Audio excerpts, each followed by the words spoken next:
All right, perfect. All right, so we're just going to continue on with Kav HaYasher.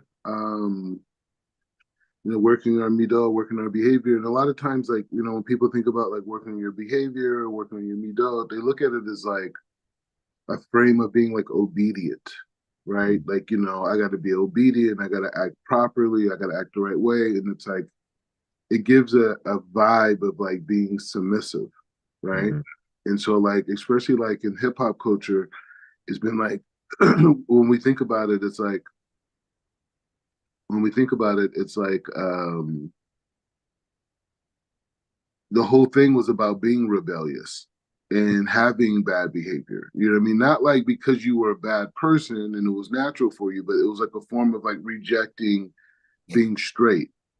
Mm-hmm. You know what I mean? The clothes, the sagging, this, the profanity. These are, I mean, our grandparents never really spoke with profanity like that. You know what I mean? It was like not. Anyway, the point is just saying, but the reality is like behavior in midot is how a person draws the light of the creator.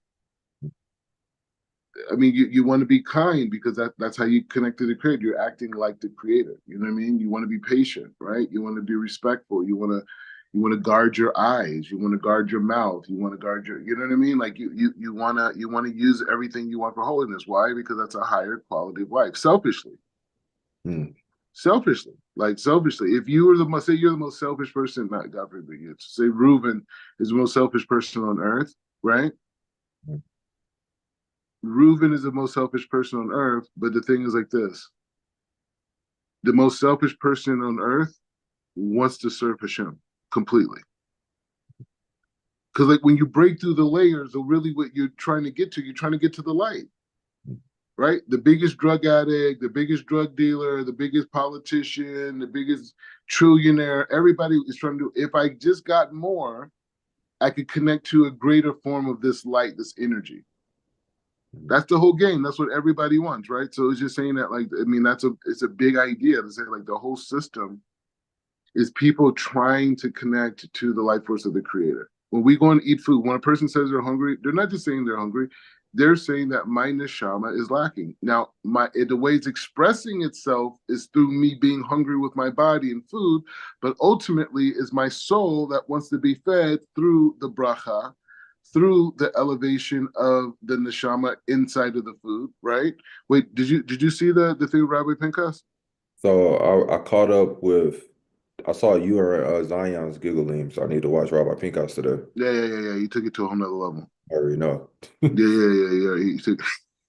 I already know.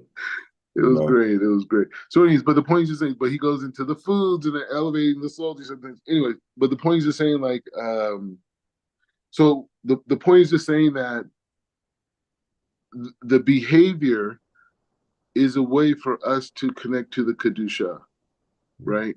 Like all the time, not just when we do the mitzvah, right? But it's like for example, like say there's a fruit, right? So the mitzvah is to say the bracha on the fruit, right? And obviously to be thinking about Hashem, these types of things, right? But where you eat the fruit, how you eat the fruit, the environment and what you eat the fruit in, taking all those things in consideration too as well, is also a mitzvah, right? And that's the whole point that we're learning about not giving the appearance that when we were talking about the Hanukkah and the placement, or is it the lighting of the Hanukkah that is the mitzvah of Hanukkah, or is it the placement of where the Hanukkah is at, right? Because and they gave the example of like holding the Hanukkah and it being lit and it not being sufficient, right? And so this idea of saying that, well, the reason why is because he gives the impression that it's not for the sake of a mitzvah. He's just holding up a lamp that has a bunch of different little candles on it. So it's just saying, so taking that consideration, if it's strong enough to have the right placement so a person knows that it's for the mitzvah itself, if that matters, the placement, that's teaching us as well, right? That's teaching us where we're standing at, where we're at, what we're doing. This whole thing is just like this whole logic is like where we're standing at. It's like, come on, and it's like, and it's such a huge thing to like say like, no, like I don't want to. I don't want to have good behavior because I don't want to be a good boy. No, I want to have good behavior because I want to connect to the life force of Hashem, right? And that. So with that being said, let's get into this Kav HaYasher game and um Hey, and Rob, just take what was that's this there? that's we were saying like, we want to connect to Hashem, even selfishly, right? Mm-hmm. But to connect to him, that's using the Yesahar the correct way. That's the purpose of the Yesahar in a sense, right? Like that selfishness that, I want to receive is the Yesahar. When we transform it to use it correctly, it's like, all right, I'm transformed wanting to receive, turn it into receiving for the sake of giving. You know what I mean? So, Like is an interesting point. Like say for example, like you play basketball, right? So like there's there's the desire to want to dunk. There's a desire to hit a 3-pointer. There's a desire to hit the game-winning shot, right? There's that. There's that dynamic, right? That desire, that desire will push a person to go and work out. And after they work out, they'll go and play and manifest that vision, right? So in that context, the Yitzhar Hara is only focused on the desire for the crowd yelling. When it turns to the Yitzhar Tov, that desire drives you into working and building and creating something. But the desire, that vision, just for the self, I'm just thinking about myself, I'm thinking about this experience, that's the Yitzhar Hara. Does that make sense? So it's the manifestation, because all desires that are not fulfilled correctly are from the Yitzhar Hara. It's when the desire is completely manifested is good, right? It's like a guy like say for example, like say a guy says like I wanna be intimate with a lot of women, right? I want to be intimate to a lot of women, right? Okay, fine. He wants to be intimate with a lot of, but why does he want to be intimate with a lot of women? Right? He wants to be intimate with a lot of women because he perceived that's the way that he's going to connect to love. He's going to feel this sense of security. He's going to have this sense of safety, this sense of connection. This and he's not going to be in a vulnerable situation. Whatever. That's he wants to feel safe. It's not the women. He wants the safety that he perceives he's going to achieve by the women. Right? So the Yitzhar Hara says, you know what? The Yitzhar Hara takes that desire, right? And that desire, it just stays in that place of desire, right? But a desire that is given, that a desire that you have, and you say, I'm going to use it for the sake of serving Hashem, then that desire becomes the Tov. mm, You see what I'm saying? So like everything in its like potential state is negative, right? It's a desire to receive for the self alone, right? The desire to receive for the sake of sharing, that's where it becomes holy, right? So it's like that combination. All gotcha. right, so it says like this. So it says Torah Hashem. Okay, so this is from Psalms. He says the Torah of Hashem is flawless, restoring the soul. Wow, we're Rob, talking can about you the share your soul, screen? huh? Share your screen. I couldn't hear you. That said it one more time. Can you share your screen? Oh, that's right. My bad. Good. Yeah, my bad.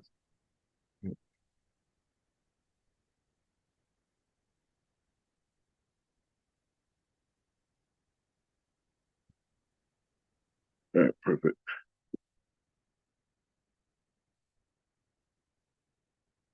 Okay, so yeah, Torah Hashem Tamina Meshia Becha Nefesh. So he's saying in Tehillim Yutet Chet. So he says Kasher Natan Rashut. So he says okay. So he says the Torah of Hashem is flawless, restoring the soul. The Hashem has given permission to every Jew to interpret the Holy Scriptures according to his own understanding. Okay? So that's an important statement. Hashem has given permission to every Jew to interpret the Holy Scriptures according to his understanding. As a hammer shatters rock, says in Yirmiyahu. He says, therefore, we may interpret the verse as following. Hashem's Torah is flawless in that it is lacking no limbs of the 613 commandments.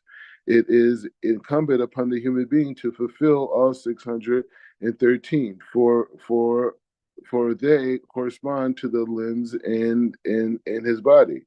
Thus, it is absolutely essential that he does that is absolutely essential that he do all those that can be done, not neglecting any of them. As for the rest, he must study the Torah, the statutes, the laws pertaining to them, for they are all derived from the benevolent hand of Hashem. In this way, one completes the Torah of Hashem, which is flawless. But if one passes from one world without completing these limbs through the performance and the studies of the commandments, then he restores the soul. That is, the soul must return to earth and be reincarnated in another body that may fulfill its task and make good its deficiencies. So it's interesting that it said it was reading this because this was part of one of the things that Chief Rabbi Shaddai, he brought out. He brought a couple points like in that thing. One thing he brought out was saying that when we study a sefer, that when we're studying a sefer, that we can meditate and draw the aspect of the neshama of that person who wrote that sefer. That it gives you like a boost, like an additional strength, right? And he was saying how you could also bring another spirit that also gives you information. He said, because you could draw a spirit of a tzaddik and they'll give you information. They'll give you the words, they'll give you Devar Torah, they'll give you all these things, right? And he was saying you could also draw a spirit that gives you information from the other side, right? You're saying this on the Zion lecture. Anyways, but that was one point he said that was interesting. And he said that's about Shabtai Tzvi. Shabtai Tzvi was this guy who thought he was like the Messiah, this whole thing. And Rav Pinchas showed he was a person who had tremendous power, but he drew down spirits that were from the other side that he thought were holy, and they end up making him do really perverse things. You know what I'm saying? So he was saying he showed that example. So that was one point he brought out that was really impactful. That Shabtai Tzvi really drove down that spirit. One, two. Another thing he said, he was saying that the whole concept of Gugulim is really based around the neshama, like they're saying here, the neshama rectifying the 613 mitzvahs, right? So in this lifetime, we want to do as many of these mitzvahs as we can, right? And if we don't, he says we're reincarnated until we do it, right? Until we do it. How many lifetimes it takes us to complete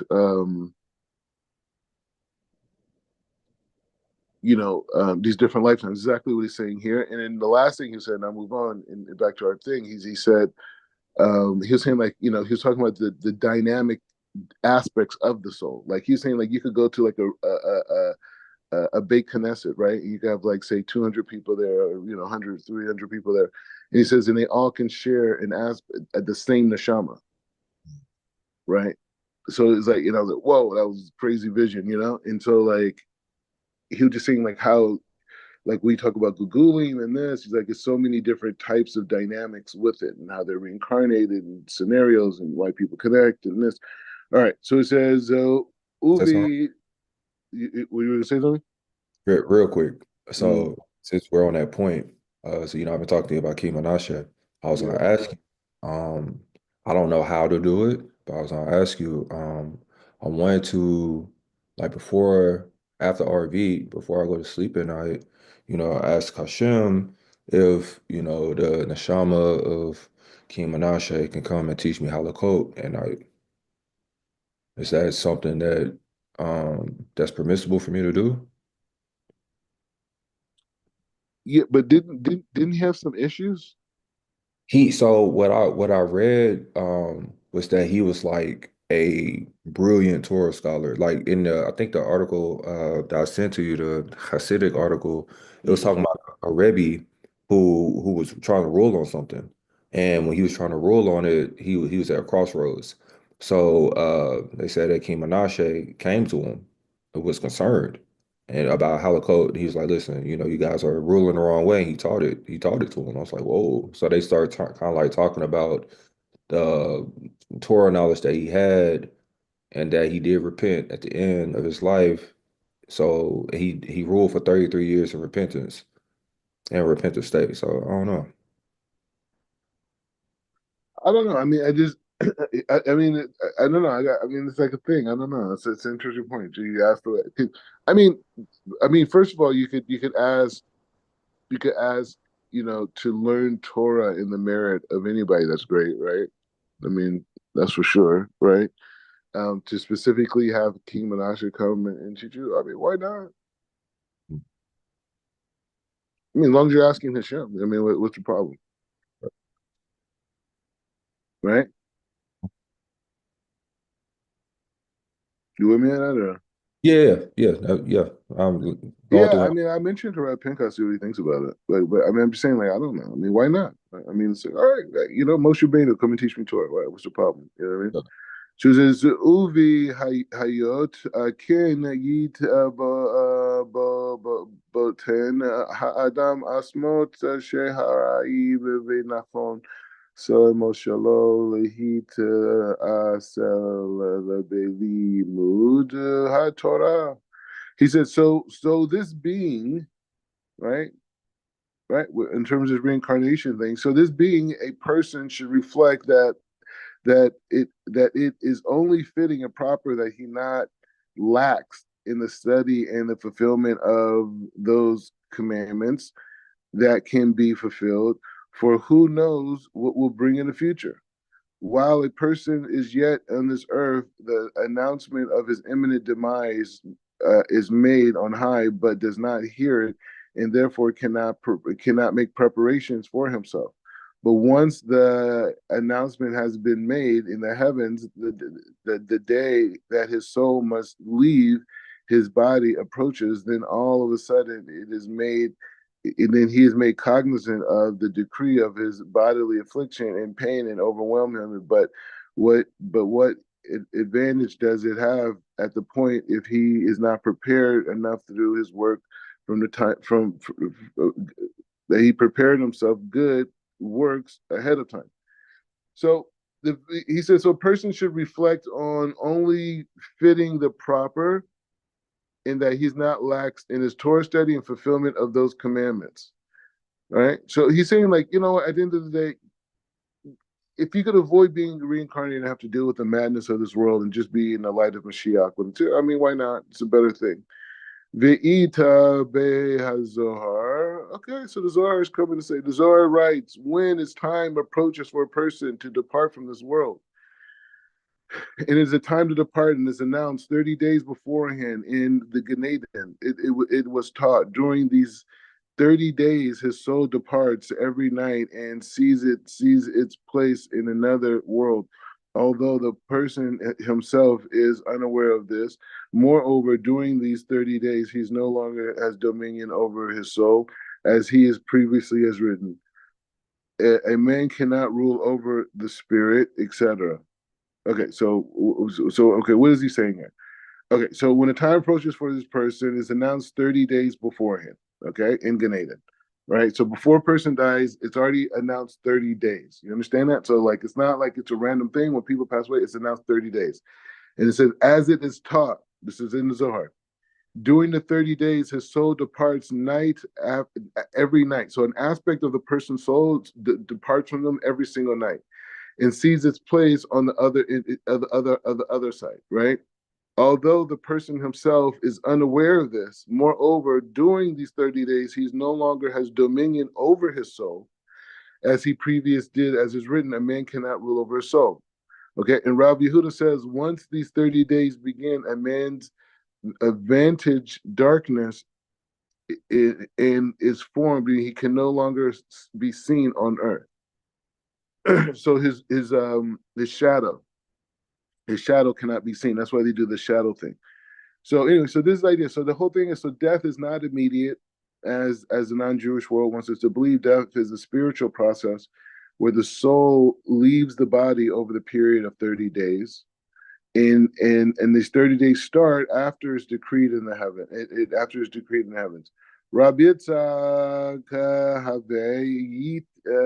yativa yoma chad apit chata Rabbi Yehuda vehava asiv. Okay, Rabbi Yitzchak is sitting besides the Rebbe Yehuda's doorway one day, filled with sadness. And Rabbi Yehuda came out and found him sitting there filled with sadness. He asked, "Why is this day different from the other days?" He replied, "I came to you to request three things. First, that you speak words of Torah and mention things that I have said. Say them in my name in order that my name be mentioned. Second, to see that my son Yosef merits Torah. And third, to go into my grave every day during the 7 morning days and pray for me." And he says, so when a person dies, there's 7 days sitting Sheva, right? It's a whole thing, it's a whole system, but after they do that for 7 days, and he asked him to do these things. So Rabbi Yehuda said to him, "How do you know that your time is approaching?" And he answers, "My soul departed from me every night and is no longer enlightening me with dreams as formerly. Moreover, when I pray and arrive at the blessing who hears prayer, I can I contemplate my form, but I can no longer see it. Therefore, I said to myself that since my image has departed from me, so that I can no longer see it, it is clear to me that his announced has already been made. And for this is written, yes, his image a man walks. That is, as long as a man's image is perceivable, his spirit is maintained unaccountable. But once it departs, it can no longer be seen. It is proof in this passing, imminent, that his passing is imminent. It is proof that his passing is imminent. Amar le Rebbe Yehuda Kol, Elina ma milina de'at ba'e. So he says like this. Rabbi Yehuda said to him, "All of these that you have requested, I will do, but I have a request from you too, that I should not soon depart from you, and that you will choose a spot for me next to you in the other world, just as you are near in this world." And Rabbi Yehuda wept and said, "Please let me not be separated from you during these 30 days. Then they went together to Rabbi Shimon Bar Yochai and found him engrossed in Torah study. Rabbi Shimon Bar Yochai rose his eyes and saw the angel of death leaping and running before Rav Yitzchak. Rav Shimon Bar Yochai stood up and grabbed Rav Yitzchak and declared, "I have decreed that who's accustomed to come to my room may enter, but whoever is not accustomed cannot enter." And then so where Rav Isaac and Rav Yehuda entered, but the angel of death remained bound outside. She got the Rebbe Shimon Bar Yochai vechama da'ad the kain lola miti mezimne. So it says, and Rabbi Shimon looked and saw Rabbi Yitzchak at the time, and had not yet come for his time. It was until the 8th hour. So it says, Rabbi Shimon Bar Yochai looked and saw Rabbi Yitzchak time has not yet come, for his time was not until the 8th hour. Rabbi Shimon sat Rabbi Yitzchak before him and began studying with him. Rav Shimon said to his son Rabbi Elazar, "Sit at the entrance and do not speak to anyone you see. And if someone wishes to come in, pronounce in the oath that he may not enter." Rabbi Shimon said to Rav Yitzchak, "Have you seen the image of your father today? For we have learned that when a person departs from the world, his father and his relatives are present with him, and he beholds and recognizes them. Then all those who dwell with him on the same day, and all those that dwell with him on the same day in the other worlds gather around and join him. Afterwards, they accompany his soul to the place where it is to dwell. Rav Yitzhak said to him, I have not yet seen him. This is crazy, right? Da'ad hake kama Rebbe Shimon Bar Yochai ve'amar mare de alama. So he says, in the meantime, Rabbi Shimon rose and said, Master of the universe, Rabbi Yitzhak is known to us, for he is one of the seven eyes, one of Rab Shimon's seven students, primary students, and see that I am holding unto him. Grant him to me. Then I heavenly voice proclaimed, the throne of the masters is upon the wings of Rabbi Shimon. Behold, he has granted to you. You shall bring him with you when you come to come to the rest in your place. All right, so read again. So he says, okay, so a heavenly voice yelled out, the throne of the master is upon the wings of Rav Shimon. Master, behold, he has granted you. You shall bring with you when you come to rest in your place. Rabbi Shimon replied, so shall it be. In the meantime, Rav Eliezer saw the angel of death had departed, and he said, the decree of the heavens do not stand in the place of Rabbi Shimon Bar Yochai. Amar Rebbe Shimon Bar Yochai le Rebbe Eliezer Bare. So he says, Rav Shimon said to Rav Eliezer, son of Rav Shimon, said to his son Rav Eliezer, come and behold, Rav Yitzhak, come and hold Rav Yitzhak, for I see he is afraid. Rav Eliezer entered and held unto Rav Yitzhak. Meanwhile, Rav Shimon turned his face aside and immersed himself in Torah. And Rav Yitzhak dozed off and befell his father, who said to him, fortunate are you, my son. Happy is your lot in this world and the next. For from among the leaves of the tree of life in Gan Eden has come a great tree, and that strong tree is in both worlds. That is Rav Shimon Bar Yochai, and it holds you in its branches. And happy is your lot, my son. Rabbi Yitzhak said to him, what is my status there? Amar le tila yamina havu de hafui idra benishtakave cha. So he says, my father answered, for 3 days there were feverish preparations, preparing your bedroom, and they opened your windows on your behalf so that you would have illumination for all four directions. When we saw your place, I rejoiced, saying, fortunate is your lot. Up until a moment ago, the souls of the 12 righteous scholars are preparing to come to you. But while they were sitting, out, a voice through the world saying, while they were sitting, a voice out the world said, who are those scholars standing here preparing to meet the soul, Rav Yitzhak, and escort him to Gan Eden? Depart and return to your place, for Rabbi Shimon Bar Yochai has made a request, and it was granted to him. Not only in this was the power of Rabbi Shimon, not only in this was the power of Rabbi Shimon great, because he granted to him 70 for for the 70 adorned places that are mentioned here are his, and each place leads to 70 worlds, and each world has 70 messengers of God, and each messengers lead to the 70 lofty crowns.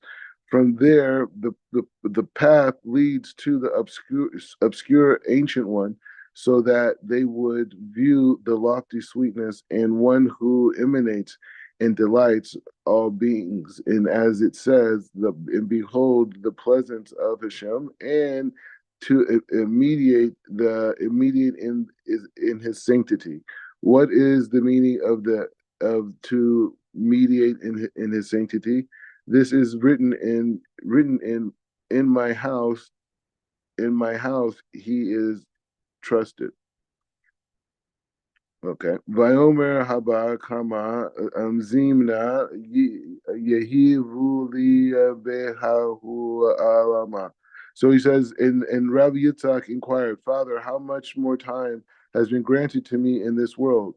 He said, My son, I do not have permission to reveal that to any man, but at the rejoice of Rabbi Shimon Bar Yochai, at his departure, you will be one of the you will be the one to set his table. Ad hakein eat our Rebbe Yitzhak vechama on the boy the hearing. So he says, in the meantime, Rabbi Shimon awoke. I'm sorry. In the meantime, Rabbi Yitzhak woke.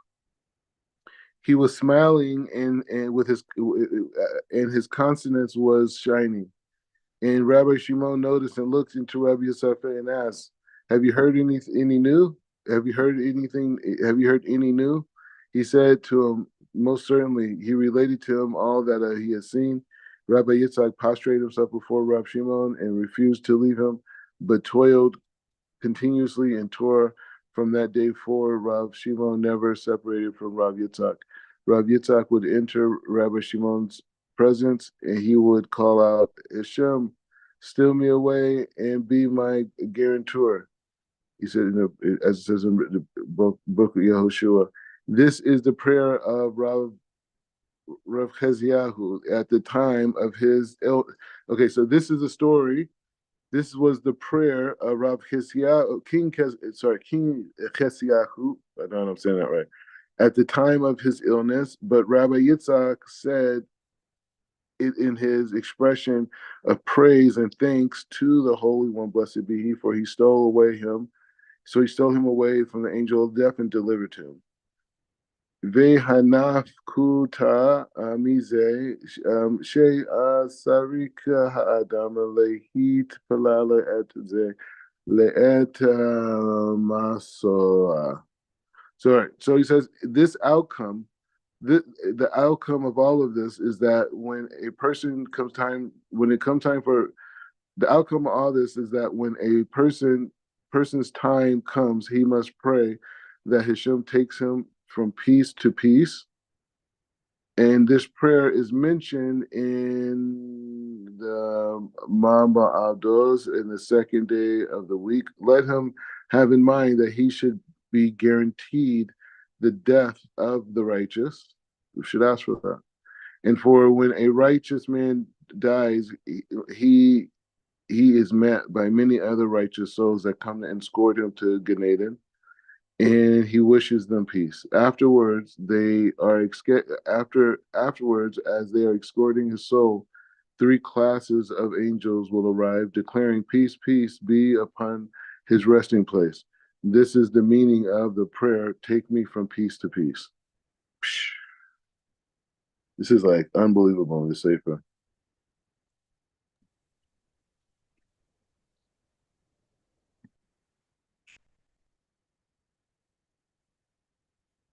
So, any thoughts, reflections? Uh, yeah. Um, Paragraph 3. Uh, my mom, my Ema, she can attest to this. Right before my father passed, I started telling her, I was like, Mom, my dad's mourning. And she was like, What do you mean? I was like, I don't know. It just seems like he's mourning. Like, I can't really explain it. It just seems like he's in a state of mourning. And we talked about it, whatever. And then, time later after he passed, I started coming across something similar to this. And I was just Mm. like, that's interesting. You know what I mean? What and I don't think I understood it. I mean, I know I didn't understand it, but I don't know. I just felt that. I felt like I saw that. So now reading this, and it's like 30 days before, whatever. So it's like maybe I kind of saw that connection, whatever. But yeah. But it's a really powerful cipher though. She coming.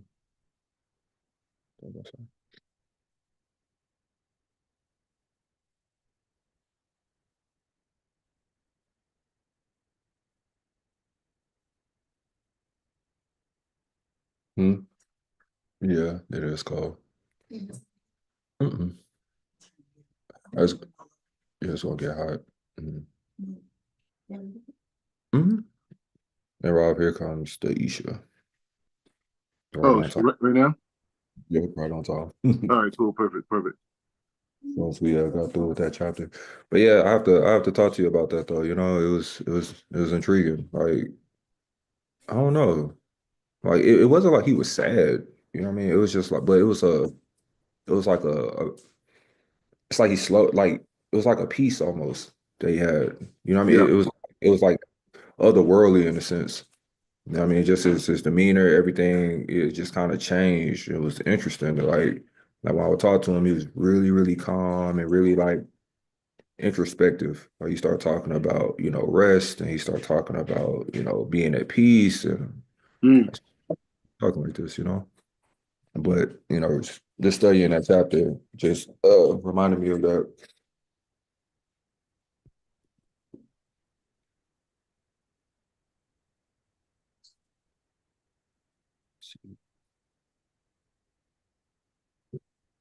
What are your thoughts on it, Rob, on this chapter? Say it again. What are your thoughts on this chapter that we just studied? This whole thing. Just this chapter that we just did. You know the thing about it, it's like I'm really starting to think like like the Rob Berg really like read a lot of like Kav HaYasher because so much of like the way he taught, the style of teaching is like even like stuff like this, which is not so explicit in the Zohar. You know what I mean? It's all this is in the Zohar: the soul departing 30 days before, and the angel calling. I mean, the trump is going out in the gonna whatever. But it's just I don't know. But it's very well done, Mm. and it's just like it's an unbelievable gift. You know what I mean? Like this whole safer. But I'm having some iced tea. We have, yes, we do have iced tea in Israel.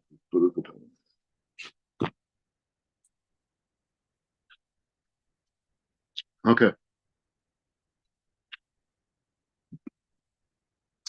Well, let me do figure this out.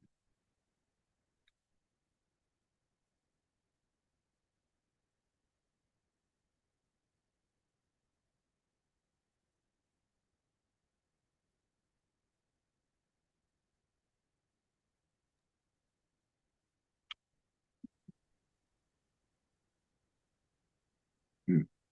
Hello, good morning. Shalom, shalom. I'm down. Sit down. Sit down. Thank you.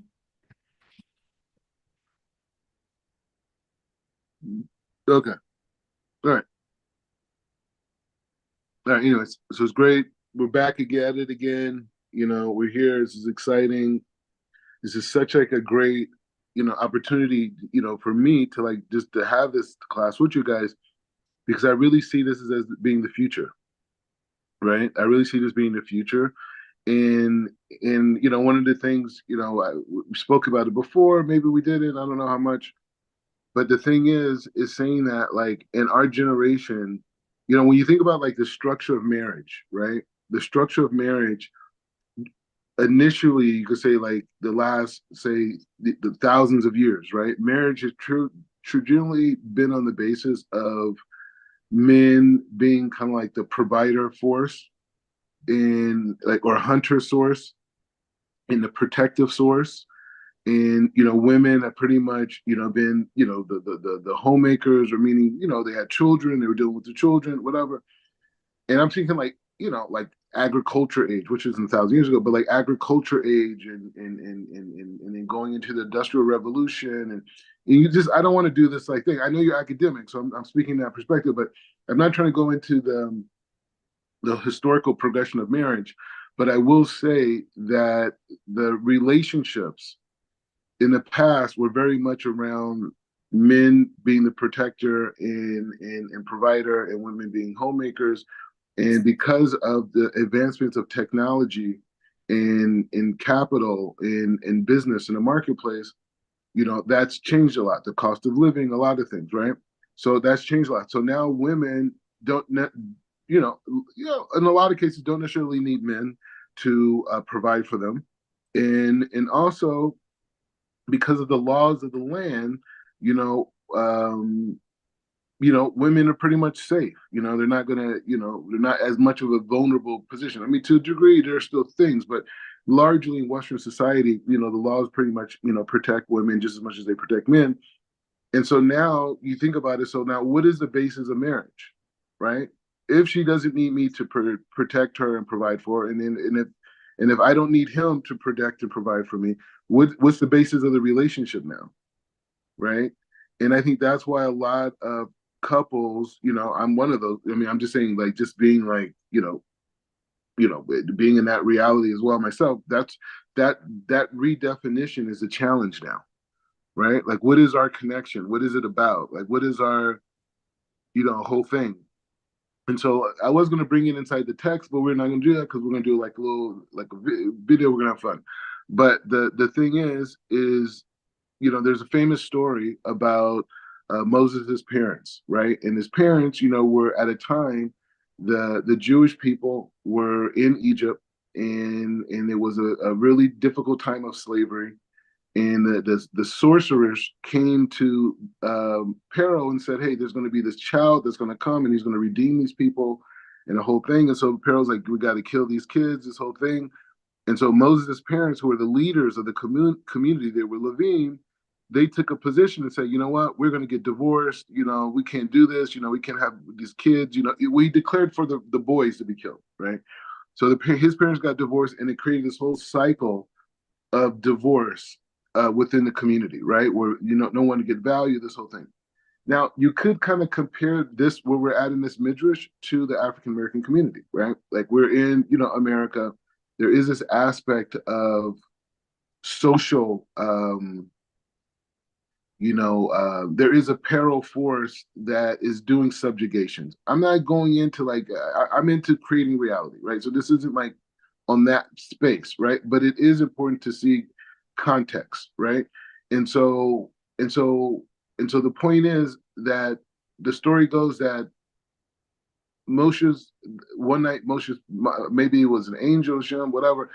There was a voice that came to him and told him that he needs to get remarried back to his wife, because his daughter said things too, whatever, but he got a message that he should go back to his wife and remarry her because he was going to give birth to Mashiach, right? Now, what's the significance of that? The significance of it is saying that there's the idea of marriage for the sake of marriage, and then there's a concept of marriage with the sake of purpose, right?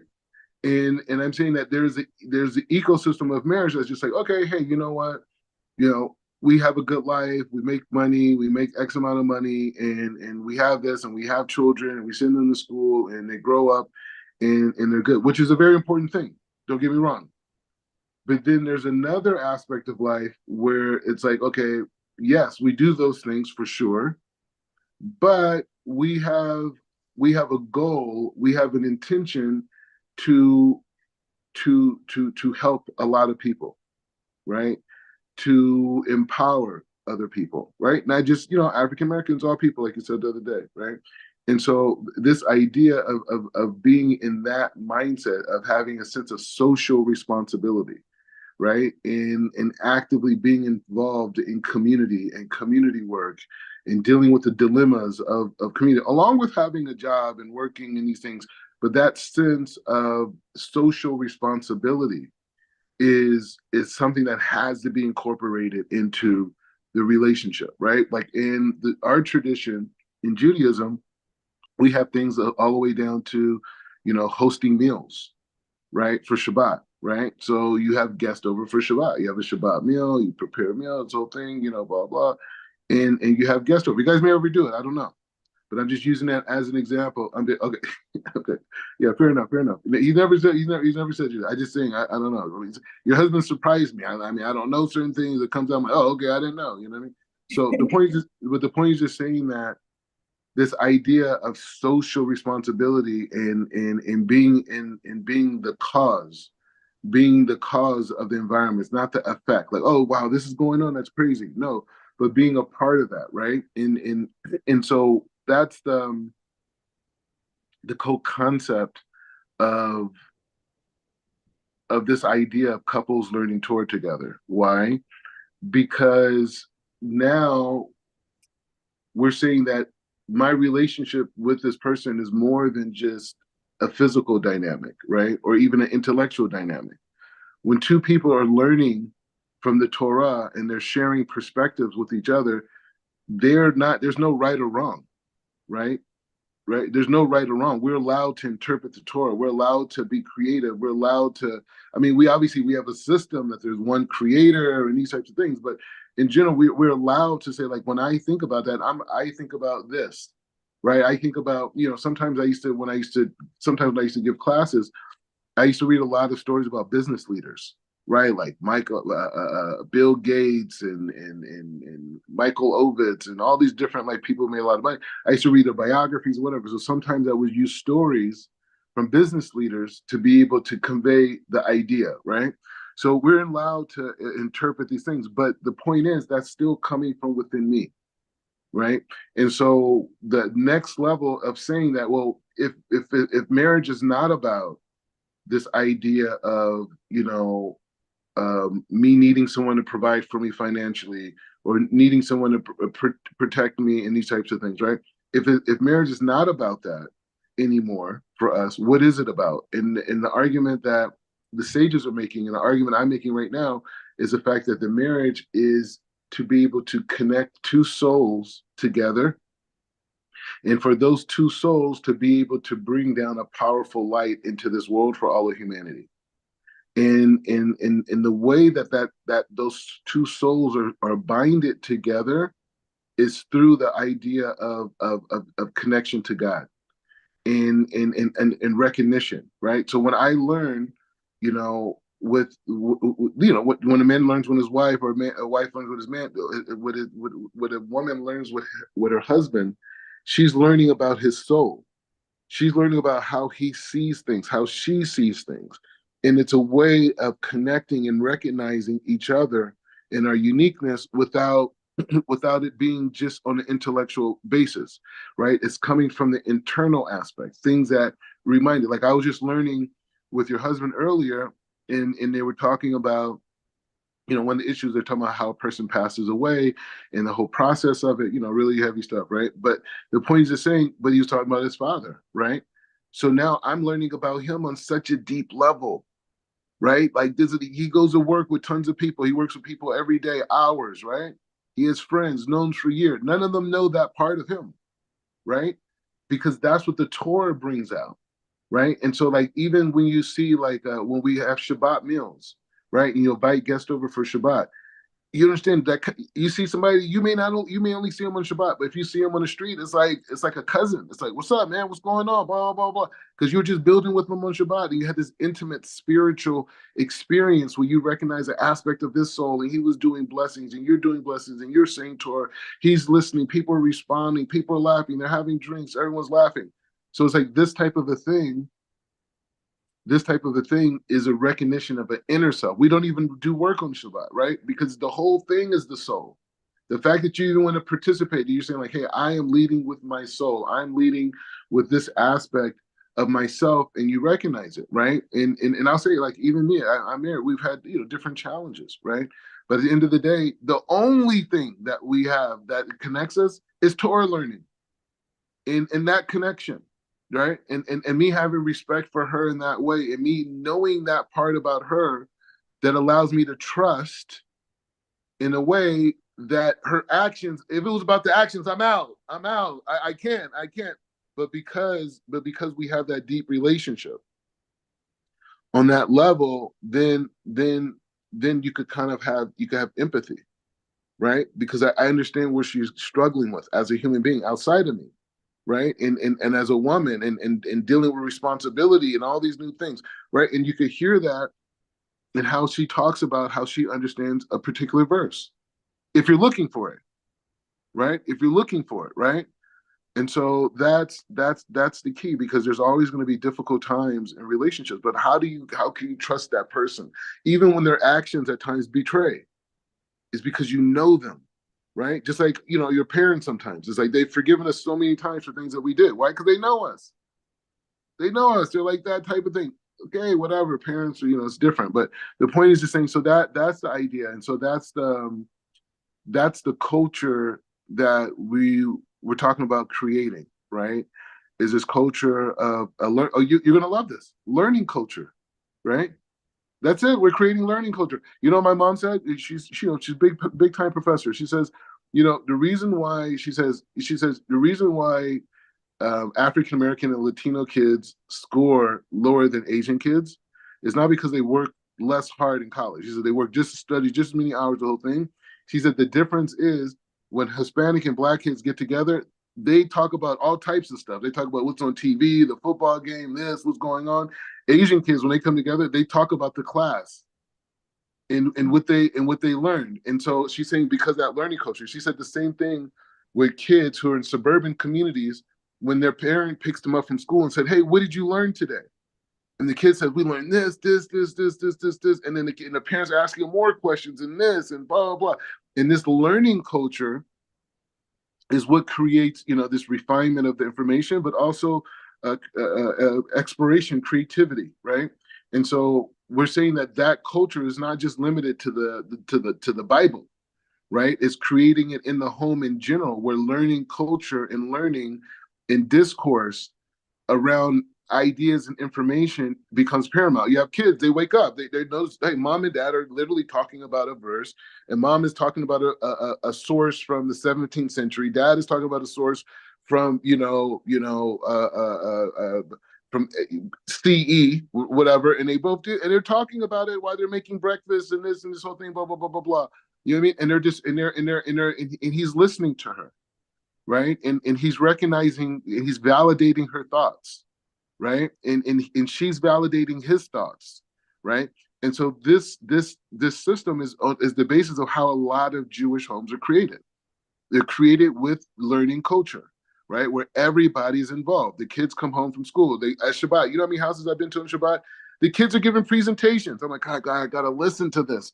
But the point is just saying it's cute, and everyone claps for the kid. And this, so learning culture is the key, and it's the key. It's the highest form of intelligence, right? And this is what comes out of people learning Torah together, because now it's not about a subject. Now it's just a wonderment of everything, right? All right. So with that being said, we're going to go into a video that's going to talk about the relationship between. It's going to talk about the relationship between. Is going to talk about the relationship between the earth, the moon, the sun, and these types of things. So why is this important, right? Because you're going to hear, and I know you've heard it many times because I know your husband is, you heard about this thing called the new moon. We got this new moon, Rosh Chodesh. And in fact, the new moon was the first commandment given to the Jewish people when they left Egypt. So coming out of slavery, the first thing that God thought was important for these people was for them to, the first was not keeping Shabbat, not, you should get married, not you should, learn Torah day and night, or there was no Torah at that time per se, not any of these things, right? He said, you guys need to count the moon. And the reason the sages say why that was so important, because the time and space and motion are when those are taken away from a person, they're in a state of slavery, right? And especially for Israel. Why? Because there's certain times of the year where there's certain energies that come into the universe. Or you even say, if you say you're atheist, say a person's an atheist, God forbid, and they say, I don't believe in this hocus pocus. Okay, fine. But you know what? The alignment of the planets, the alignment of the moon and the sun affect the earth. And we're about to see that. So even if you're atheist and you don't want to believe in this, hocus pocus energy from the heavens coming into this world and blah, blah, blah, you have to admit that there is energy influences that affect the planet Earth, that are based off of the constellation of the stars. And those constellations of stars affect the gravitational pulls on planet Earth. And we are also made of the same substance and the same water and the same elements of Earth. So we're also affected too. So even if you just worked on that basis, you're still got an issue because this is a reality. Okay, so let's go. If there is one space object that is closest to humans and integrated into our lives, it is the moon. If you look up at the sky at night, you will see a bright moon. The moon is not simply a celestial beauty, but its impact on our Earth and the change it causes on our Earth is amazing. The ocean waves and the moon are inseparable. It is a good fortune for mankind to be watching the full moon and sea waves together from the beach at the end of the evening. At the same time, it would be much more amazing and enjoyable if you knew the science behind it. What is the reason for the effect of sea waves on the full moon and new moon days? Why is the sea inundated twice in the same day in many places? What is the relationship between ocean waves and the moon? Besides that, another one space object plays the role of ocean tides. What is that? Let's see.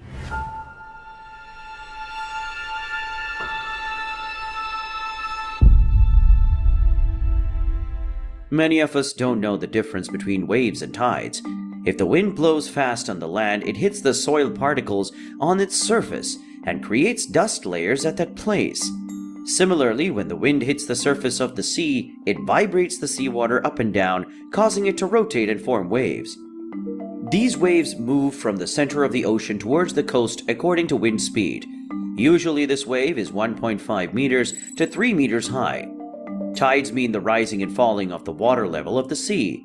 When the sea level rises, it is called high tide. When it falls, it's called low tide. If you've ever been to the ocean, you wouldn't know the difference. But those who live by the ocean side know it well. High tide and low tide occurs twice a day. Well, why does the sea level rise and fall? The moon is a significant cause of these formations. The moon orbits around the Earth due to our Earth's gravity. There is a tidal force between the Earth and the moon, and it is due to this force that it becomes tidally locked and rotates continuously. This tidal force is responsible for the formation of tides on Earth. In other words, just as the Earth attracts the moon attracts the Earth. Earth's gravitational pull is greater, causing the moon to orbit around. The moon's gravity is much smaller than that of the Earth's, but it has little effect on the Earth. That's bulging, which makes the Earth swell a little. Earth's surface is 70% made of water, and that water is drawn to the moon. Whichever side the moon orbits around the Earth experiences the bulging effect of the moon. High tide occurs when the bulges are high, and low tide occurs where it is low. So in 24 hours, when the Earth completes one complete rotation, high tide occurs twice, and low tide occurs twice. Of course, in reality, the Earth isn't a smooth ball, so tides are also affected by the presence of continents, the shape of the Earth, the depth of the ocean in different locations, and more. The timing and heights of the tide near you will be affected by those additional elements. We think high tide occurs only on the full moon, but the truth is that both the tides and waves are high during the full moon or the new moon. The reason for this is not only the moon, but also the sun. The main cause of these bulges on Earth is usually the moon, but the sun also plays a role. The sun is the reason there are more waves and tides, especially during the full moon and new moon days, than on other days. Just as the impact of the moon causes a bulge on the Earth, similarly the sun, which is several thousand times more massive, also causes a bulge on the Earth. On normal days, the influence of the moon is more. But what is special about full and new moon days is that the Earth, sun, and moon are all aligned in a straight line. At that time, the bulging caused by the moon and the bulging caused by the sun is combined, resulting in greater bulges than on other days. If the Earth is between the sun and the moon, it is a full moon. If the moon is between the sun and the Earth, it is a new moon. Because these two are in the same straight line during the event, there are more waves and tides. This phenomenon is called spring tides. Another phenomenon is neap tide. This means there will be few waves and tides. When the moon is perpendicular to the sun and the earth, the bulges caused by the sun and those caused by the moon balance each other, so the tides are lower.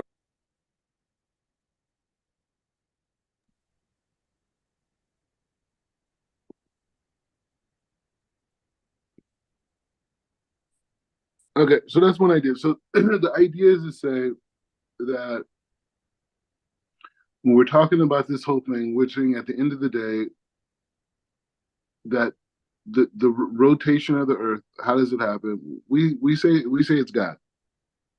You know what I mean? If someone wants to say it's random, okay, fine. But this perfect system that's functioning, how it functions affects planet Earth, right? We're on planet Earth, right? And so in that water that's affected, that gravitational pull on the tides, we're made up of 70% water as well, right? So this whole system of the galaxy affects us. This is the beginning of the Hebrew calendar.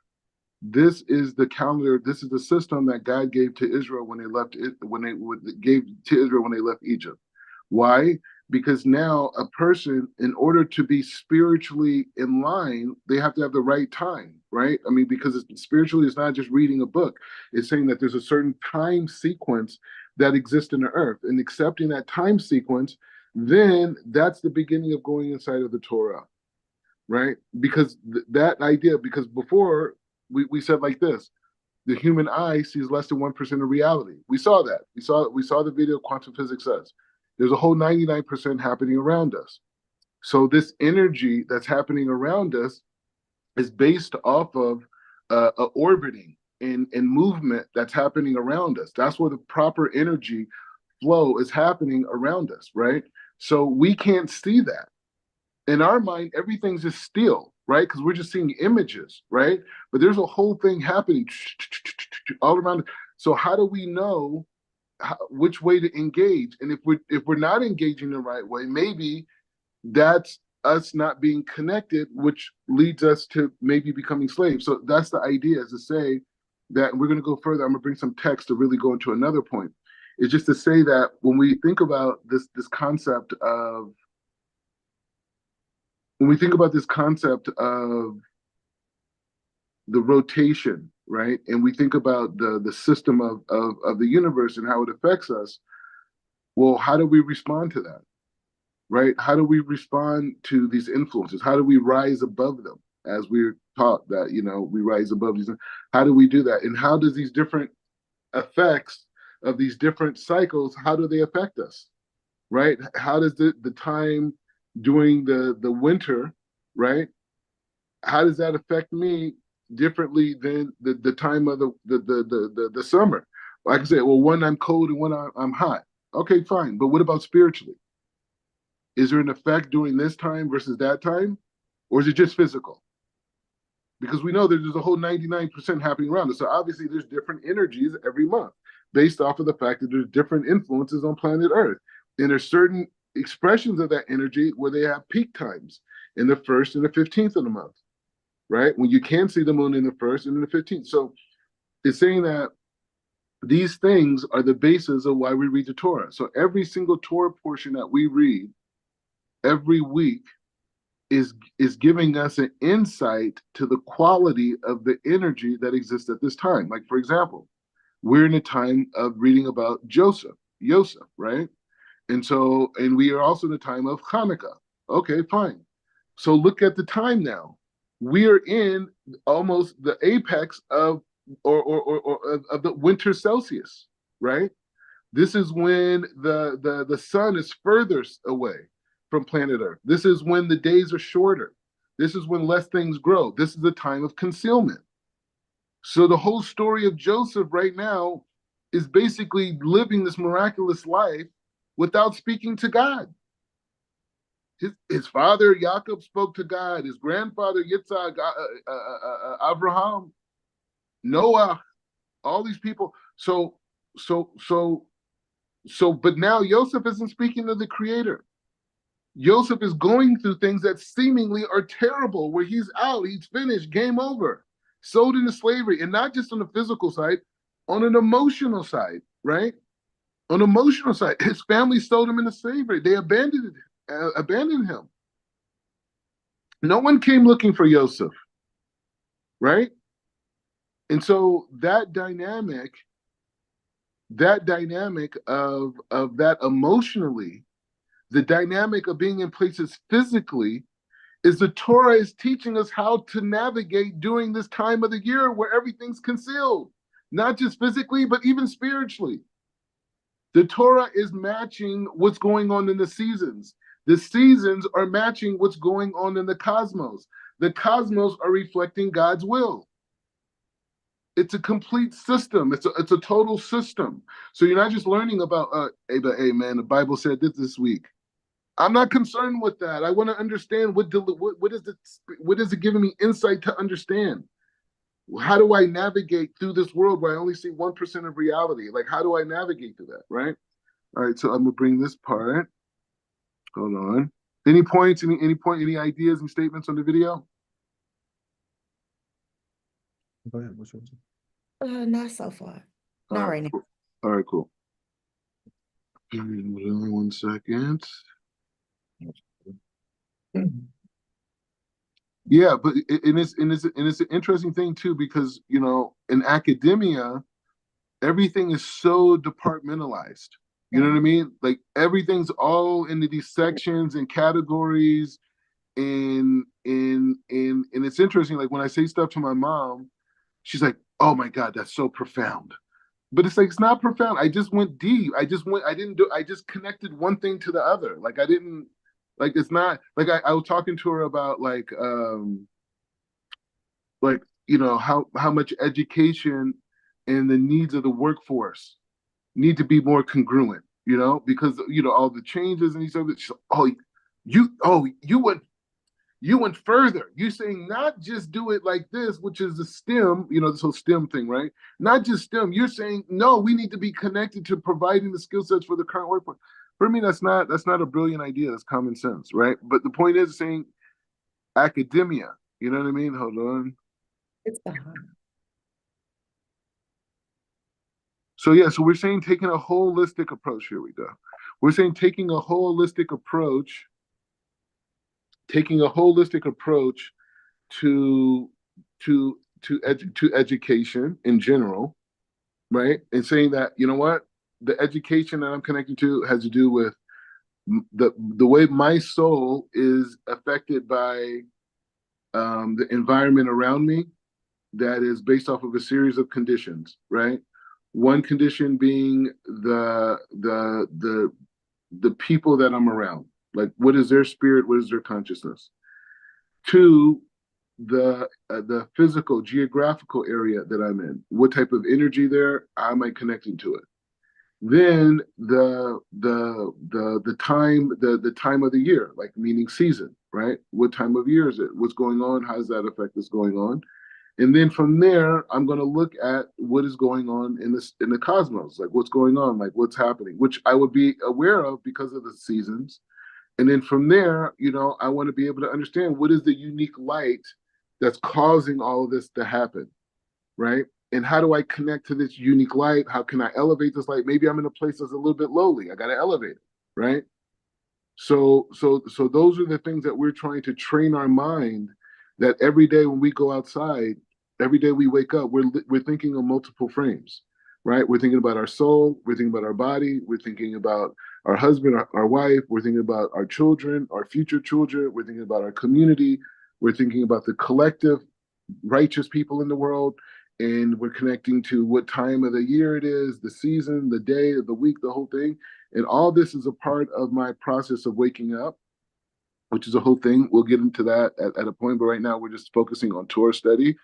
But there is routines in the morning, these things that we all do together, right? And I know you guys know about it, but just to go over it, but we're not going to do that now. Right now, we're just going to build the concept of having conversations. And I know you have to leave, so whenever okay, you're good. Okay, great. So conversations about that. Okay, so let's go. I want to go into some text. And this is the Midrashim. And the Midrashim is basically a set of learning where rabbis really expounded on they really expounded on verses and ideas that are in the Torah, right? So what we want to do here is that what we want to do is that we want to understand that when we're talking about creation, we're not just talking about inanimate objects, right? We're talking about entities that have their own intelligence that was put inside of them, right? And so, in essence, almost everything that we experience was in many ways pre-designed, right? And that's a difficult thing, right? Because the ego tells us, "Oh, I made a mistake. I did the right thing. I did the wrong thing."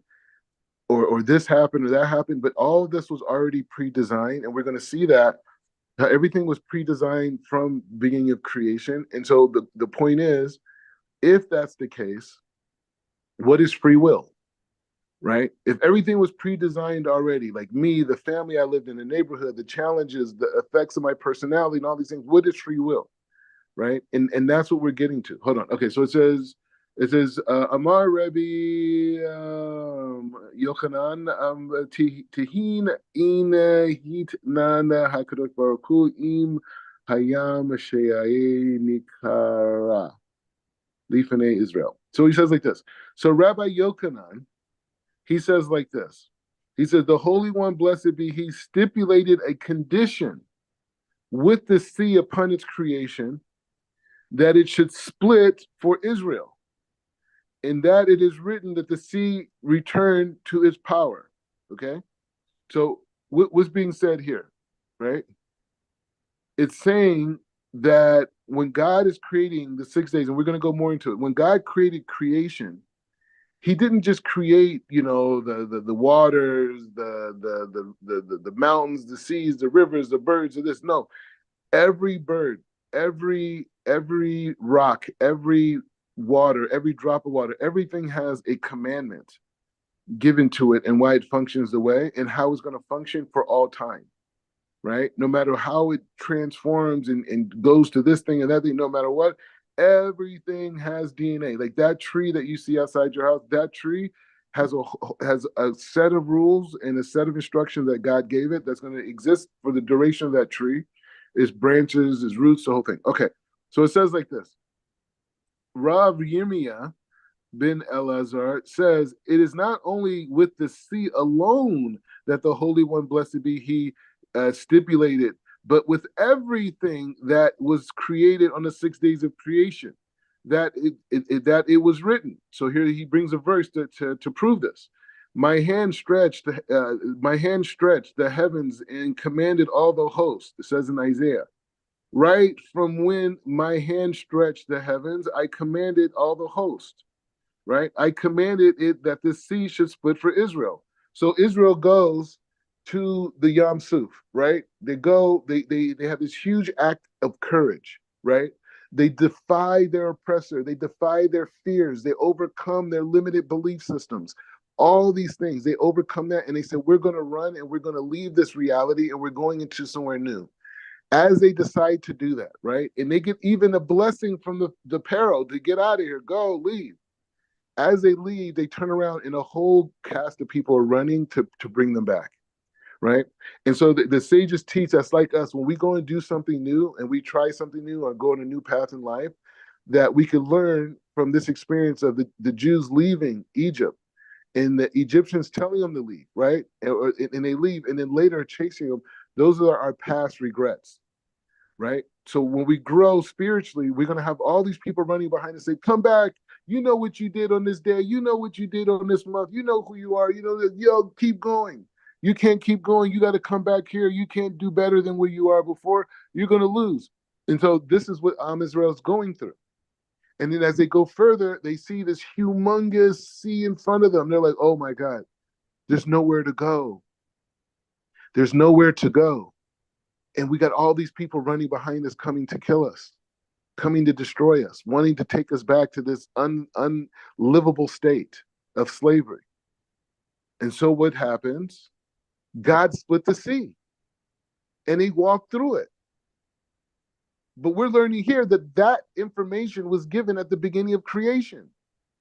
In the beginning of creation, God put into the water that on this day, right? On this day in the month of Nisan, right? You're going to split. right? That's what's going to happen. You're going to split on this day. Israel's going to come on this thing. But the sages are saying it's not just this one thing. It's everything in creation, but we highlight certain things to give us an insight. So what does he say? And this is a key point, and I said this in the class yesterday. If Israel didn't go forward, the sea would have still split. It would have still split on that day. So whatever challenge we think we're going to, the parsha before, Asaph is coming after Yaakov, right? Asaph's coming out of Yaakov. Yaakov gets distressed. They said, well, how could Yaakov be distressed? The Creator already gave him a blessing. They said, but it's not that Yaakov's distressed. Yaakov is embodying a certain aspect of our personality that's going to see challenges in life, and we're going to get distressed. So we had to feel that experience by Yaakov so we could see ourselves. So when we see that when Asaph finally gets to him, that is only a hug and a kiss. And the whole thing that he thought that Yaakov coming with 400 men was coming to wipe him out. But no, actually, it was there to come in. He ultimately was going to get a hug and a kiss. The Jewish people leave. They go on an unbelievable journey of courage and fearlessness. And they go, and there's a huge block. And then what does God do? He creates a miracle. God creates a miracle, and he splits the Yam Suf. He splits the Red Sea. That information was already put in creation thousands and thousands of years before. So that means that any challenge that we have, any issue that we're faced with, that there's a solution already set up for us. It's already set up. It's already set up. Game over. It's already set up. The solution is already set up. You don't have to worry about it. And this is a key element in marriage, right? The solution's already there. You know what I mean? Dilemmas. You know, I'm living in a foreign country, right? Living in a foreign country, married, barely could speak, you know, this language. I mean, I could go inside of a Torah, but Torah and communicating, you know, in modern Hebrew are two different things, right? And then trying to establish that and dealing with that, being in the middle of a war, right? That adds a whole nother level of stress, right? But the point is just saying that the Yam Suf reality is with us. We always have to remember the Yam Suf. We always have to remember the splitting of the Red Sea when there's challenges. This is part of the illusionary world of the 99%. Sometimes the 1% reality will create illusions that look like they're impossible situations. But if we could see the full 99%, or even more than even the 99%, even 8%, 5%, 6%, we would see that challenge that looks impossible is something we're going to easily get past. And there's a whole bunch of blessings and support coming in our way, right? So it's that idea. So always remember this idea, the Yam Suf, the Red Sea, right? That the splitting of the Red Sea, right? This idea, right? Okay. So it says, so this is that idea. So he said that it should, so he says like this, I commanded the sea that it should split before Israel. I commanded the heavens and the earth that they should listen and be silent before Moses. As it stated, listen the heavens and I will speak, and the earth will hear the sayings of my mouth, says in Deuteronomy. I commanded the sun and the moon that they should stand still before Joshua. God is showing, I will change you think it's just the sea? I'll change the sun and the moon if I need to do it for you. He says, I stand still at Givon. And he says, I commanded the raven that they should sustain and bring food to Elijah the prophet. The ravens will bring him food and meat. He said, you don't got any food. God will bring you food. Birds will bring them. I don't know how they did it, but they did it. And he says, and I commanded the fire that it should not harm Hania, Mishali, and Azra. The fire, you know, the guy, they jumped in the fire. Actually, I've been where these guys are buried at, by the way. They're buried actually right next to Simon HaSadiq, right down the street from my yeshiva in Jerusalem, my old yeshiva. You know, my old yeshiva Or Shemayach was on the street was called Simon HaSadiq. That's the name of the street where I learned at for 5 years, 4.5 years to probably be more exact. And across from that is a gravesite of Simon HaSadiq, who was the last Kohen Gadol, right, of the Holy Temple. and he fled and had to form a smaller temple, a smaller court system, right? And that's where the area where he's buried at is. They also deliberated court there, and also these other three gentlemen are buried there. So I imagine that he probably chose that area because of these men. Okay, anyways, he says, I commanded the lions that they should not harm Daniel. He would turn the animals, he would change the nature of the animals. I commanded the heavens that they should not open before that they commanded heaven that should open before Ezekiel. He will open enlightenments in ways you never knew. I commanded the fish that it should spit out Jonah, right? And as it stated, that the Lord said that I will spit out to Jonah, right? And he says like this, Omer Rabbi Eliezer mit kilat berayato shel olam gazer HaKadosh Baruch Hu ve'amar v'ikavu hamayim, right? V'ikavu hamayim. This is big stuff, right? It was big stuff we're about to do right now. Okay, so it says like this. Rav Eliezer, he says like this, right? This is rabbinical discourse from the times of the Holy of the Holies. These guys were just so, yeah, we don't understand the power they possess. We're reading their words, we don't understand. So he says like this. At the beginning of creation, the Holy One, blessed be He, decreed. He said, "Let there be water. Let the water be gathered." Right? Vikavu hamayim. Right? And so he says like this. He says, "Why?" And they ask the question. Okay, in the beginning of creation, God says, "Let there be let the water be gathered." It says it. Okay, so they're going to ask a question here. Okay, this is a question. He says in the book of Amos, right? He said like this, he calls the water the sea. And then he says it again in Amos. So he says it the first time, he says it in Amos chapter 5, verse 8, and he says it again. He calls the water the sea. He says it twice. So they ask the question, why do they have to say it twice? And he says one time was for the generation of Noah, because it once for the time of Enoch, right? That's why they're saying it twice. They're saying it twice in Amos. Okay, but why is that important? It is because God acted so that they would be in fear. So he says like this. So he says it twice, so he would see the power of God. So we as people would see the power of God enacted out through the flood of Noah, seeing this awesome power of the water. And so it says, because God acted so they would fear him. So he's bringing this verse from the Ecclesiastic, right? Mishle. And he says like this, in this analogy, so they're going to bring analogy to try to understand this. So what we want to understand right now is that they brought two verses. First, he starts like this by saying, God says, let the waters be gathered. Okay, fine. Let's put that on the board. Right? That's on the top of the board.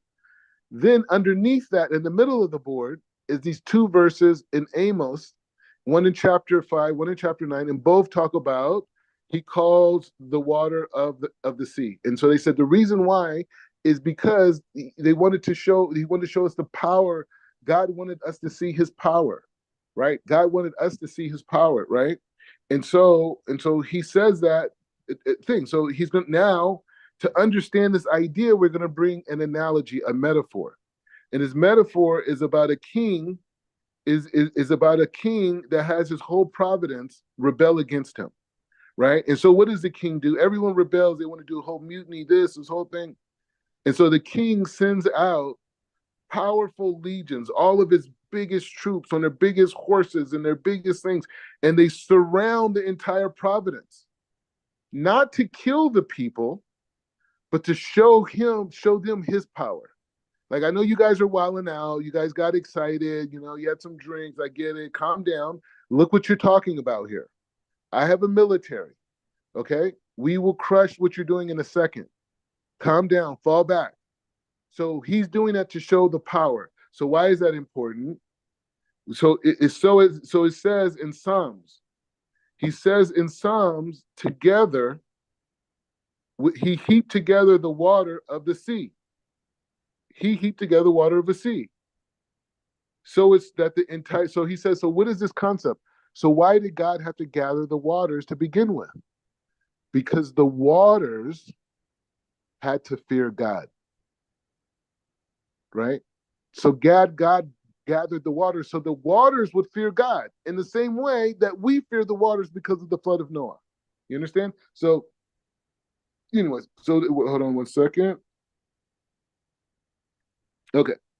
So the point is like this: is saying that again, when we're learning Torah, we're learning about the intelligence of the world, right? We're learning about all the different aspects of creation that exist, right? And all these aspects of creation and how they fit in to our daily life. So when I'm learning Torah, when I have the weekly Torah portion and it's broken down into each day, right? Those different days are giving me a specific energy that is needed for my soul. When I take the time out and pray, I'm connecting to the 99% energy that's there for my soul, right? And when I take a food and I say a blessing over the food, those words are connecting me to energy that comes to my soul, right? And so this dynamic of filling my soul is the difference between having a fulfilled life and a not fulfilled life. And when people don't have fulfillment in their life, they start to look around them, right? Look how anti-Semitism works. Anytime that societies are struggling, they say, hey, you know what? It's because I'm Jews, man. Because I'm Jews, man. Nah, that's it. Nah, we got to get them out of here, man. It's going to get better. It's the same thing in a relationship. If I'm not fulfilled myself and I'm not creating my own energy and I'm not generating light, I'll start thinking that other person next to me is taking away, right? It's because of that person. It's like, hey, you know what? You don't make me happy no more. Wait, when was that part of the deal? You know what I mean? It's like, no, we have to create our own happiness. We got to connect to the light force of the creator, right? And then we do it together for even superpower light, right? Because I want to be able to connect to my partner's soul. I want to be able to connect to the creator. I want to be connected to nature and this whole thing. So, anyways, so that's really the idea for today is to really think about, you know, we are I love when people just be calling me right when I'm doing my people be calling me when I do my classes, man. I know you see me live on YouTube. I know you see it live. Why are you calling? Anyways, so it's like this. You know who you are. So anyway, so the thing is like this. So the point is just saying, so it's not about religion. It's not about Bible verses. It's about nature. It's about my soul. It's about my life. It's about being able to go at work and to be able to have the mind frame and say, how many connections to the section of the Torah that I learned today can I see today? Behavior patterns, ideas, habits, this whole thing. And I'm in that reality. I am connecting God through my entire workday, right? I'm taking times out in my workday and say, hey, you know what? I'm going to pause and I'm going to read the book of Psalms. Just one Tehillim, boom. And I'm going to plug into that super light, and then I'm going to pick up the phone and make that call. You see what I'm saying? I'm using the light in my active day all day. I'm on high power energy. You know how many guys that I know, Jewish guys, they're sitting up there on the phone, they got a Gemara right in front of them, and they're just doing business, just using that energy on them. You know what I mean? The person on the other side of the phone, they're like, and they don't even know why they feel that, because he's shooting energies at you across the phone. This is technology. This is spiritual technology to tap into the 99%. So when I'm doing business calls, I should read Tehillim. You know, if I have a big meeting, I should call my wife or I should call my husband and ask for a blessing, right? This is working. This is how we're working together. We're generating light, right? I was so excited to get married for that main reason. Was just like, once I learned about the spiritual system, I was like, you know what? I can't wait to have that Shabbos table. I can't wait to have that partner, have that wife, have that responsibility, because I need that energy. You know, now the next level is kids, right? But the point is saying the whole connection is connecting to the light force of the creator all throughout the day. But it starts, we're just starting it. We'll get to prayers. We'll get to like what to think about, the whole mindset, because you probably know this, but a lot of the Tehillim, you could meditate on certain things. But it's all about energy. Right? And it's all about affinity, the laws of affinity. So when you are in a place of light, you're going to draw light. You know what I'm saying? If you're disconnected, you're going to find people and meet people disconnected. So on this particular thing, so we're building the vessel right now of this idea of learning together, seeing the power of the Torah, the synchronicity of the Torah, Like you have a Torah portion, whatever the day that you were born on the Hebrew calendar, you have a specific Torah portion. Like your husband's portion is, I think, is next week, right? Is Maketz, right? Concealment, come into light, kingship. So that's the thing, you know what I mean? So it's just saying like, so that's the energy, and so connecting to that light. People didn't know Yosef was a king. They didn't know. They thought he was just a regular guy, just walking around, just this, whatever, he's a good looking guy, whatever, and then turns out, you know what, he's the guy who saves the world, So the fact that a person is born on that particular week means that there's a redemptive part of that person, and it needs to be nurtured. It needs to be nurtured. No, you need to get out there. You need to push yourself. You need to create more. You need to build more. And then you got a Torah portion. We don't know what it is right now. I don't know what it is. What? Wait, and not only that, people call me back to back. Hey, man, so I know you watching out there. I know you watching. That's evil, man. You're breaking up Torah. All right. So, anyways, so the thing is like this. The thing is saying that yeah. So the birthday part and knowing your birthday portion, knowing your astrological sign, when you were born on the Hebrew calendar, all these things are important because then you'll understand your spiritual framework to be able to connect these different things to you specifically. Right? And how your sign connects to different signs. Not like this weird stuff that they have like, hey, I can't connect to them, and I don't deal with Geminis. I'm not saying that. What we're saying is that the energy of Gemini you may have this response to it, and there's ways to respond to that, right? So it could help deal with anxiety. It could help deal with balancing, patience, being centered, right?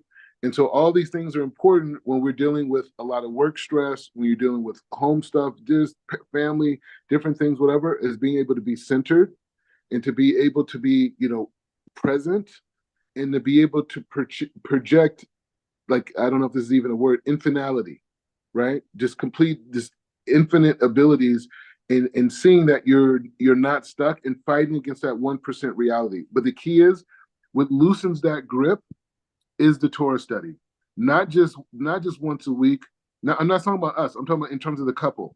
Is every day, right? It's every day. You guys are learning together. You're building that. There's no indoctrination there. There's no preacher saying like, this is what you got to do. No, you guys are building each other. It's for your home, right? And if you have certain questions, good. Then you ask a guy like me, a rabbi, whatever. And if it's even like there's even other rabbis. Like I got people got spirits on them. You know what I mean? But the point is just saying that, so that's what we're saying is just creating a learning culture in the house. It's not limited to Torah study, but it should start as a foundational part there, right? And then when we explore, like say nature, you want to bring a book about nature, or you want to bring a book about philosophy, or you want to bring a book about, home maintenance or whatever, you can explore it through a godly perspective, right? So anyway, so we're throwing out concepts right now. We're going to actually put together like real practices, like real, like, starting A, starting B, what to start with, building this whole thing. And we'll continue on. You guys are everything all right? Yes, Judah's making a lot of noise and I didn't want him to interrupt you. Yeah. No, I appreciate it. No, he's hyped. He's hyped. So, and there's a lot of halakha, like around spiritual ways, even dealing with dogs, animals, good stuff. There's some really good stuff said about dogs. So anyway, so any thoughts, any reflections? For me today, I feel like a sponge. Like I'm just absorbing Okay. everything you're saying, taking notes. I told my husband yesterday because I noticed y'all didn't have a morning portion. And I called him about 7:30. And by 7:30, my morning was terrible. I said, please make sure you let Rabbi Mordecai know I need him in my house every day, whether it's with me or whether it's with him alone, because we need that Torah energy. We need the Torah to help us. Even like I said yesterday, I didn't even connect the dots until I left my cell phone one place. I had to go back. It was just all these things going on. And I started to get really anxious because I'm like a real time person. I'm always trying to be on time, whether it's for Torah, I know a couple of weeks ago when it came time to light, everything was going crazy. My food wasn't ready. Just things were Mm. hectic. I get really bad anxiety when it comes to things and time. And yesterday when I called him, I was like, y'all have to have Torah portions in the morning. I need to overhear y'all. I need it. I need it every single day in order for my days to go well, because I've noticed since y'all have been doing these Torah portions, I haven't been as anxious. I have been more relaxed. And him and I having conversations after y'all's portions have helped a lot.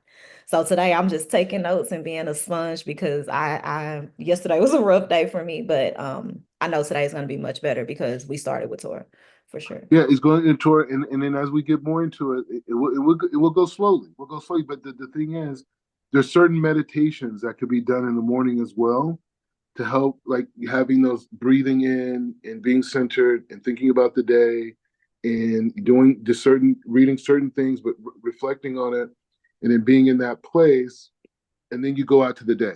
Because without that, the brain itself, like a lot of times, the first thing we do is grab our cell phone. You know what I mean?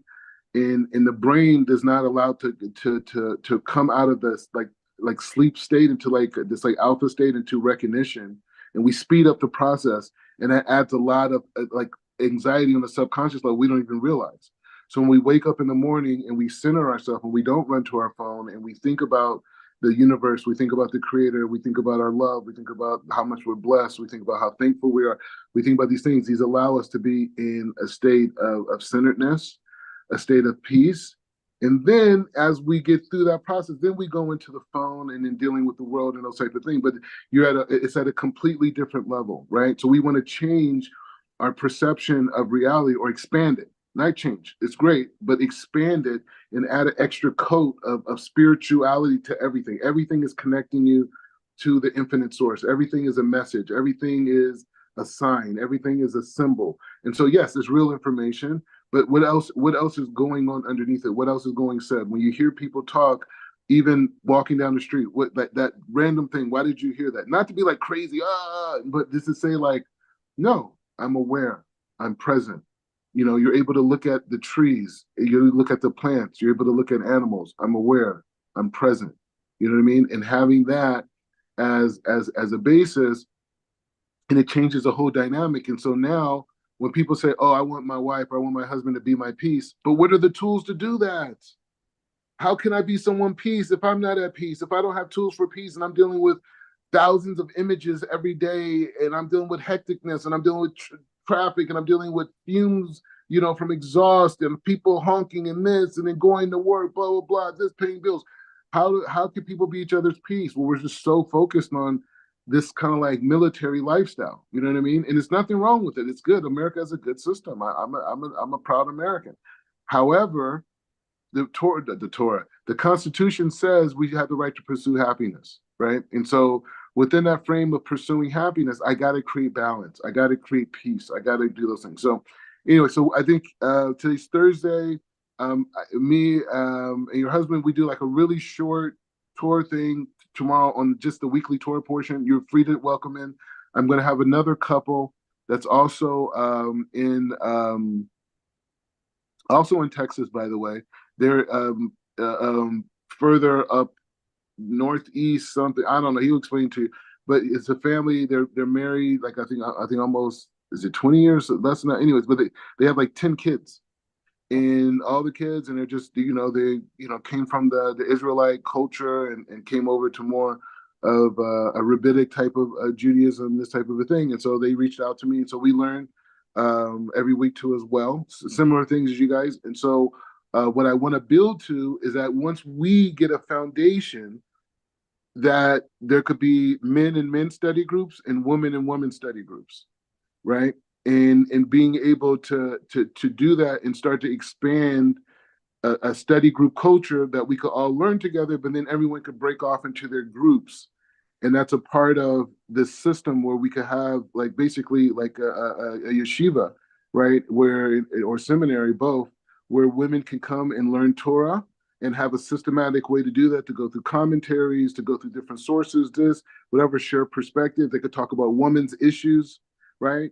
in different things, in different ways that they deal with these things. And the same thing with men. Like, your husband talking to a gentleman, learning Torah with him that has 10 kids. That's a lot of wisdom there. You know what I mean? And the same thing by a wife.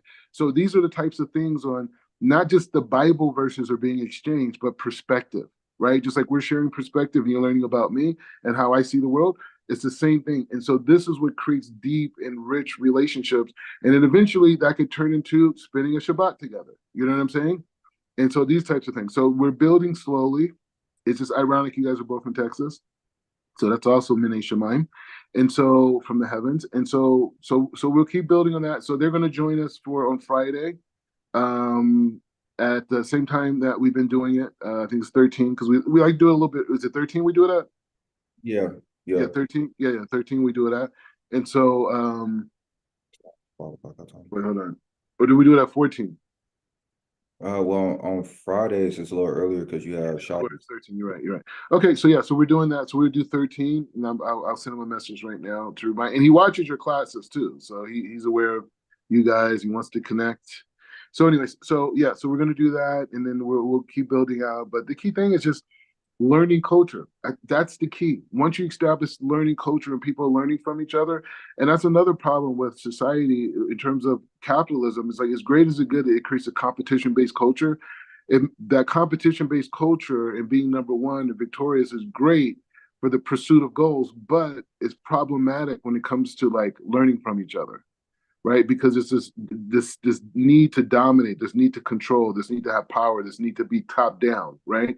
And so sometimes that can negate us learning from each other. But when you put God in the middle of it, right? When God is in the middle of it, then it brings down the ego because none of us fully understand.